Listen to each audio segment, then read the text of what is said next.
Alright, what's up guys? Welcome back to the Glass Can Challenge. Today's part 31, and if you're new here, rules are pretty simple. We have 1 HP, we're only allowed to use cannon launcher weapons, and we're playing Master Mode.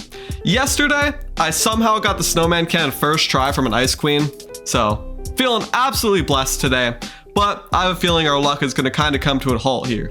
Today's objective is, I don't really know, I'm not sure how far we're going to get into this, but basically, we're trying to figure out the golem situation, because if you've been watching, you'll know my plan is to get 3 eyes of the golem for the destroyer emblem, the sniper scope, and the recon scope. Total of 58% like raw increased damage. It's absolutely insane. That's without reforges too, which means we gotta kill a lot of golems because golem is a 1 in 3, or the eye of the golem is a 1 in 7 drop chance. And I gotta kill enough golems to get I gotta kill them in the temple and shit. It's gonna be chaotic. So you may be wondering, why am I over here buying every single colored wrench, a shit ton of wire, some actuators, and all this BS? Whoa, that is bad. That is because we want to make the arena bigger. So my main situation with golem right now is, also, first of all, I'm gonna check how to make the grand design. Oh, there we go, I already got everything. All right, there we go. We have the grand design now. But my main situation with golem is the temple. My biggest advantage in this run is my mobility. You know, I have the tab eye, I have specter boots, obviously, and I have the fish run wings. The best pair of wings I could possibly have at this moment. That is how I managed to get by stuff like the Ice Queen and the Frost Moon with 1 HP. Golem kind of just completely hinders all of that. Also, that was a bad voice crack, but he hinders all of that because his stupid temple is so cramped.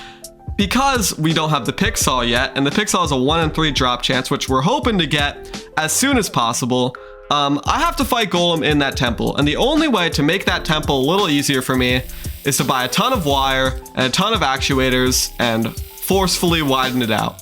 And I mean, I did 1 test run beforehand. We're gonna want this shit as big as possible. So yeah, bro, that's pretty much the game plan. We have the grand design now. We got a few buffs here. I'm not gonna bother with rage and wrath potions. I've kind of learned my lesson from all that because fishing's boring as shit. And we're gonna need to kill so many golems that I'm not gonna be able to have that for every single fight anyway. So I may as well get used to not having it at all. There we go. We got the satisfying fall just to break all this stuff. And I don't actually know where the temple is located yet. Also, there's free money in there, but whatever. I don't actually know where the temple is located yet. So that's going to be the first step in line here. Although, with the snowman cannon now, it's going to be a lot easier. This shit is awesome, bro. I'm so happy to finally have this weapon. It's going to carry us all the way to Moonlord. Oh my god. Oh, come on, dude. Oh my god, dude. I'm so tired of the stupid ass thorns.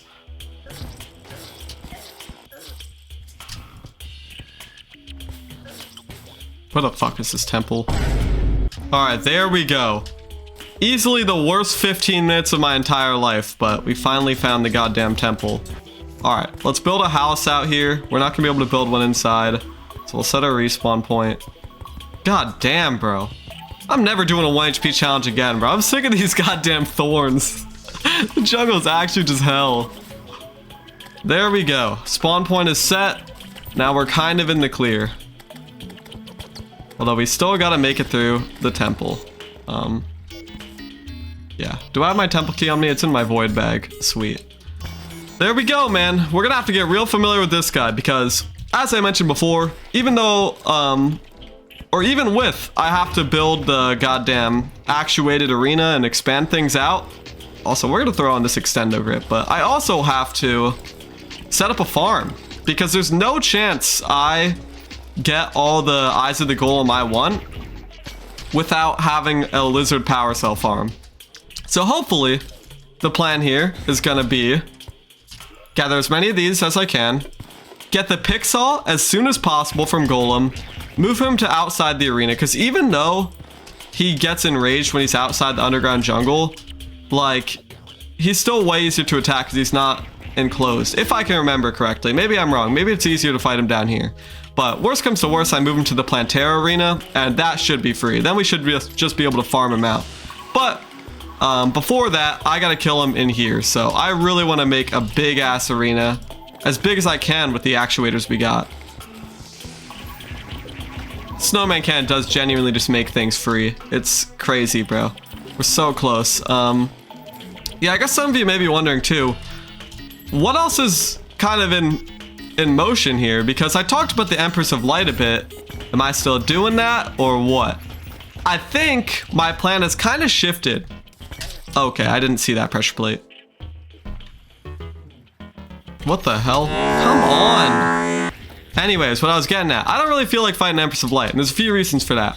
For one, I don't want to learn a fight. I'm not good at that fight. I've never really done it because Empress of Light is kind of a parallel to Fishron, you know? Fishron's one of my favorite fights in this game. He has some of my favorite weapons in this game. He's easier. His summon's easier to get. So I just end up fighting Fishron in every run, and once I get a Tsunami, I just win. But that's not the only reason though. Also, the Soaring Insignia would take up a valuable accessory slot that I don't really want to use. So I just realized our grand design isn't working down here. Ideally, you know, I figure we're the glass cannon challenge. So for the Moonlord fight, if I could really get as stacked as possible and just make myself do a shit ton of damage, I think that'd be a lot more fun. So I think the new plan in motion may be use the Shrimpy Truffle mount from Duke Fishron, sleep until it rains, summon Moonlord, and literally take off every other accessory that isn't damage. I'm talking, we're getting everything. We're getting the next 3 Destroyer Emblem accessories that I just talked about before. Then we're gonna get a Putrid Scent if need be. And after that, there's literally, I don't think there's anything else that can increase our damage, but I'll look for whatever I can get, you know? If I can find something. Maybe I just have to stick with Fishron Wings because there might literally be nothing else. Maybe a Sunstone if I get that from Golem, which I'm basically guaranteed to if I'm getting 3 Eyes of the Golem, so. Yeah, man, that's kind of just the overarching plan for the run here. So why do I have all this shit? All I really need to do now is just grind out Golem fights, so. I'm gonna fast forward till I get to the arena here and we're just gonna figure out the plan from there.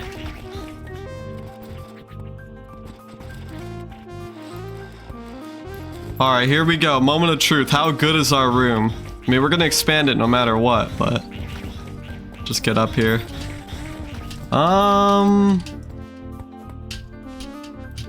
It's not horrible.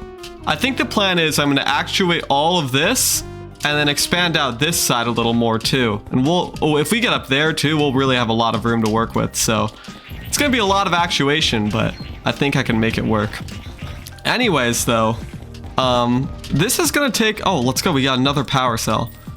Yeah, I'm just gonna be straight up honest. I don't think there's a world where I kill Golem today because it's gonna take me a little while to actually set up this arena and stuff, as well as just, I want more power cells. I have 9 right now, which is good. But if you think about the amount of times we're gonna die, which is gonna be at least a few attempts till we get used to things, as well as the fact that I'm very likely gonna need to kill at least 21 golems to get the Eyes of the Golem I want. Yeah, we're gonna be here for a little while. So I think we're gonna have a little change of plans. I'm gonna talk about some random thing, and in the meantime, I am going to A, set up the arena to be something I actually want for the fight, and then B, set up a crazy farm for getting as many lizard power cells as I can. So yeah, I'm just gonna let that play now, and tomorrow it's gonna be the Golem grind, so stick around.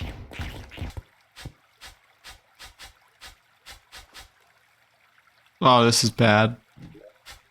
Alright, for today's random topic of the day, I want to talk about priorities and how I kind of like viewing life in terms of priorities. So we've all heard like some of those like super hard dudes like David Goggins, they talk about like life's about sacrifices. This is a very similar concept to that. I'm not sure if it's an exact parallel to it, but it's very similar. So let's start with an example. This is an easy example.